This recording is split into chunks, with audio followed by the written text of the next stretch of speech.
সুপ্রভাত সুপ্রভাত সুপ্রভাত সকলকে। আমি তোমাদের সকলের প্রিয়দর্শিনী, সকলের অনন্যা,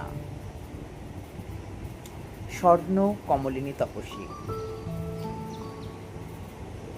আচ্ছা, যেটা বলার প্রথমেই, যারা আমার বিয়ের অ্যাড দেখে, তোমরা সকলেই দেখেছো আমি বিভিন্ন ম্যাট্রিমোনিয়াল গ্রুপে আমার বিয়ের জন্য বিজ্ঞাপন দিয়েছি।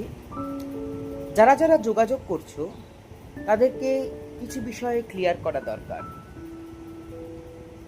প্রথমত, আমি কলকাতা বা কোনো বড় শহরের ছেলেদেরই চাই, কারণ কলকাতার মানসিকতা বা বড় শহরের ছেলেমেয়েদের মানসিকতা কখনোই গ্রামের মানসিকতা বা ছোট শহর বা শহরতলির মানসিকতার সঙ্গে এক হবে না। কলকাতা যে মানসিকতা নিয়ে চলে, কলকাতার রাস্তাঘাটে যেভাবে মেয়ে ছেলেরা চলে, যেভাবে ছেলেরা চলে, যেভাবে মানুষজন সকলে চলে, সেই চালচলন কখনোই গ্রাম, শহরতলি বা ছোট শহরে নেই। ছোট শহর বা গ্রামে এখনও মেয়েরা তারা ওপেনলি সিগারেট খেতে পারবে না, ওপেনলি মদ খেতে পারবে না, পার্টি করতে পারবে না, কোনো রকমের এনজয়মেন্ট করতে পারবে না, একের বেশি বয়ফ্রেন্ড রাখতে পারবে না, এইরকম নিয়ম চলে। ঘোমটার ভেতর খ্যামটা তো সবাই নাচে, কিন্তু নিয়মটা এইরকমভাবেই চলে।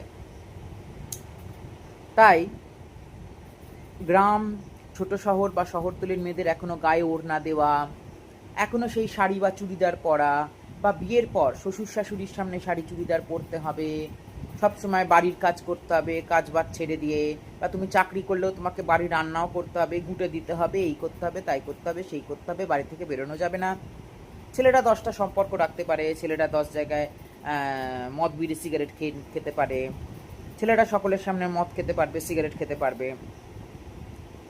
তো এই আধুনিক যুগে এই অসমতাটা, এই নারীবাদ বিরোধী ব্যাপারগুলো গ্রাম, ছোট শহর বা শহরতলিতে আছে, কিন্তু বড় শহর বা কলকাতার ছেলেমেয়েরা, যে কোনো মেগাসিটির মেয়েরা ছেলেরা সবাই এইসব বিষয়ে অনেক বেশি লিবারাল, ওপেন মাইন্ডেড। তাই আমি বলছি, যেসব ছেলেরা বিয়ের জন্য যোগাযোগ করছো তারা প্রথমত কলকাতা বা কোনো বড় শহরের ছেলে হতে হবে, তারা ছোট থেকে মানুষ হয়েছে কোনো বড় শহরে, এরম ধরনের ছেলেরাই হতে হবে। কাজের সূত্রে কলকাতায় থাকে বা